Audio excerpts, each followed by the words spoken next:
Hello and welcome. In this episode, I will be talking about the great silencing, or in other words, the informational landscape and its consequences. I feel like this topic is actually very important when it comes to, I guess, the modern world and its problems, but I don't really see it being discussed that very much. Um, and this work is in no way, shape, or form, I guess, tied to what the fuck was his name? The Unabomber's essay on manifesto on the Industrial Revolution and its consequences. I just feel like the informational landscape and its consequences is a nice name, even though I haven't really even I haven't even read this manifesto, so I really can't tie to that. But yeah, without further ado, here's the video. The current informational landscape has degenerated to such a degree that no one has a voice anymore. We who thought the internet would be a place where everyone could be heard has been proven wrong, and we're on the verge of entering a recognition crisis. Here is why the informational landscape has spoiled and what the great silencing entails. To start this off, I need to firstly elaborate on what I mean when I use the term informational landscape.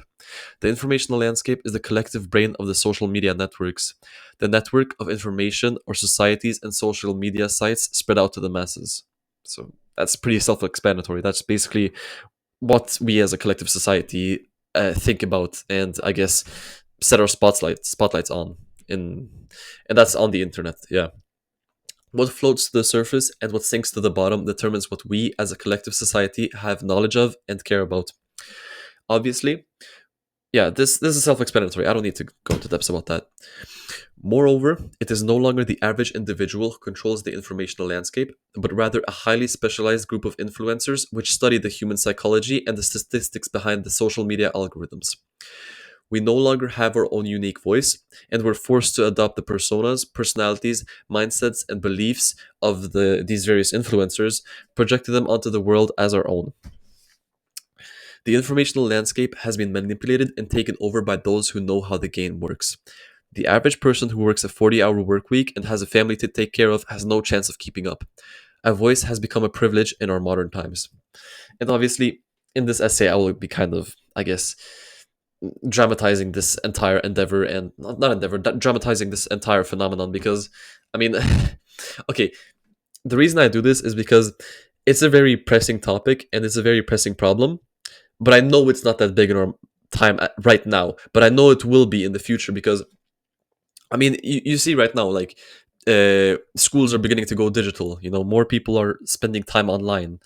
Like hikikomoris are becoming a common thing, and I know that in the future, this like this problem will become so potent that I don't know. You'll see these, you'll see these essays spreading, is popping up everywhere. But of course, they'll be drowned out by other things. I'll get into that. But yeah, what does this lack of individuality and the personal voice lead to? It leads to us no longer being individuals with an intellectual freedom, but a collective hive mind controlled by big media. Our worldviews, beliefs, prejudices, likes, and dislikes all come from the collective hive mind, forcing itself upon us by radicalization and attention manipulation. Oh, and I forgot to cover this. The reason the average person cannot, I guess, speak his own mind is because no one's going to see it. I mean, people like me who attempt to break through the barrier and spread my ideas to other people, they will have no audience. You know, what you have to do is you have to manipulate the attention of people and you have to understand the algorithms to even have a voice. And this is, of course, being taken over by jobs and people like influencers. And, you know, average people don't have the time to, I guess, become influencers. That takes time, you know? So, yeah, we could, in other terms, say that the collective unconscious has been manifested in the cyberspace, though not very unconscious and not very collective, for it is fragmented and spawns echo chambers, and it lives within the consciousness of the masses. This is actually quite hard to explain, but uh, basically, we as a society, we are very split up. We don't really have a collective anymore, but a bunch of small niche groups which like run their own world.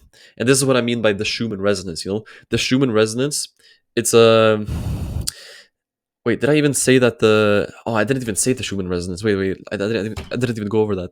The internet functions like a Schumann resonance, replacing all the radio waves with a form of psychic interconnectedness, linking all sentient life on Earth.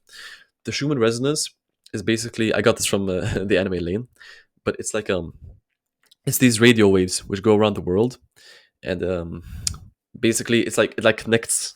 It's all around the world. So this person, I can't remember his name, but he thought that if you could access these radio waves, you could be able to connect to the entirety of the world and kind of communicate through it. But yeah, anyways, what was I gonna say?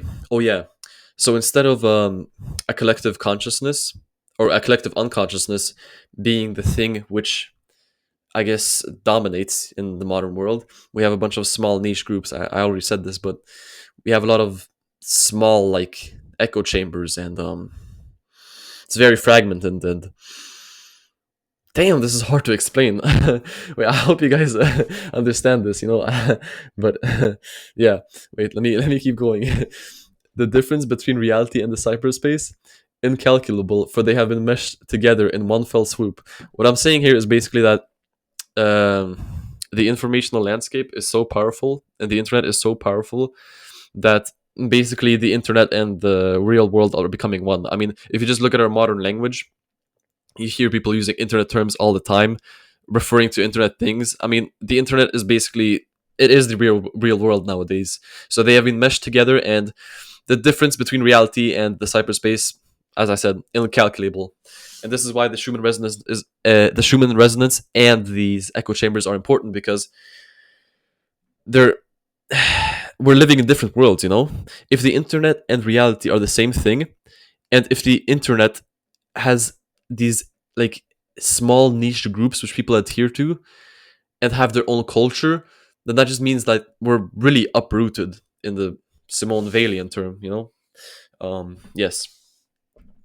Of course, all this babble serves merely as a warning. Reality still has its roots in the material, face to face interactions of traditional life. But those roots are slowly wilting. Schools are going digital, debates are held on Twitter, the loneliness epidemic is forcing the youth to date online, and more people are becoming hikikomoris. All these different factors point in one direction, that the people of the future have no voice. Okay, now I'm going to be talking about the unfairness of the modern informational landscape. It's not just the average Joe that's fuck. It's not just the average Joe this great silencing will be affecting, but even those which actually have something important to bring to the world. Future Mozart, Da Vinci's, and Dostoevsky's will have their artistic expressions silenced by the 500 Mr. Beast upload, something which serves little to no intellectual purpose, whilst replacing what is truly integral to human nature. So this goes back to like those influencers which are able to hack the human attention and know everything about these social media algorithms.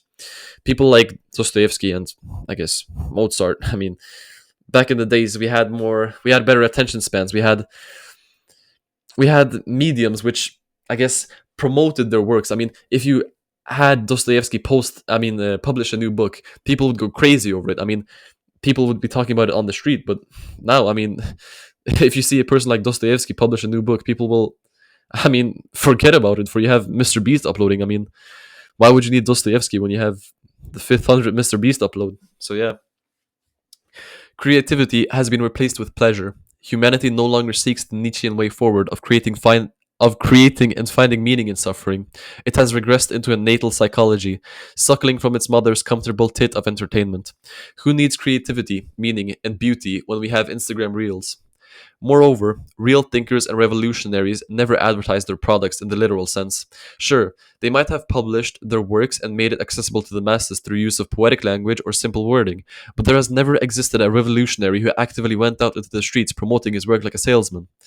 This is akin to those social media influencers that, I mean, their promotion is simply insane. I mean, it's I don't see how the average, I guess, artist or philosopher has a chance at even coming close to that. I mean, it's just ludicrous. But that is exactly what is needed in our modern times to develop some form of recognition. The philosopher can no longer be a philosopher, for he must also be a salesman on the side, a very psychologically educated salesman at that. To sum it up, the informational landscape has become a battleground for giant social media titans. These social media titans fight for the viewer's attention, leaving no room for the individual to speak up. Everything is theirs, and the content which flows through the internet is made to be easily consumed and heavily addicting. This, in turn, stifles creativity and innovation, for the revolutionaries have no time to learn about the complex world of human psychology and attention bait. And this is the final kind of sentence of the essay. Creative beauty has been sacrificed on the altar of instant gratification. And that's quite a beautiful uh, utterance, I must say. If I'm going to be honest, this talk of the Schumann resonance, I don't, it's quite hard to link to what I'm talking about here, but whilst I was writing it, it was on my mind, and I felt like it was important because I recently watched this anime called Lane. Well, no, it was really recent. I watched it like 2 years ago, but I watched an explanation maybe like a month ago, and I found out that it's actually way deeper than I thought. I mean, and that's kind of what has been inspiring me to write all these works on society and stuff. But yeah, I guess that's it. I don't have any more things to talk about, so yeah, see ya. Oh yeah, and by the way, I made a whole maybe 18-minute episode on another essay I had written about Simone Weil and the importance of beauty and music. And I noticed that I was speaking so closely to the mic that the audio just turned like literal dog shit. I mean, it sounded like I was screaming, and I can't use that audio anymore. So it kind of demotivated me from making any more videos. I was like kind of drained. So that's why I haven't been uploading in a while. But I mean, I'm pursuing my dreams, and I have to do something to get my voice out there. So this is even why I upload and make YouTube videos, because nobody reads my Medium posts or and articles. So this is what is needed to be done.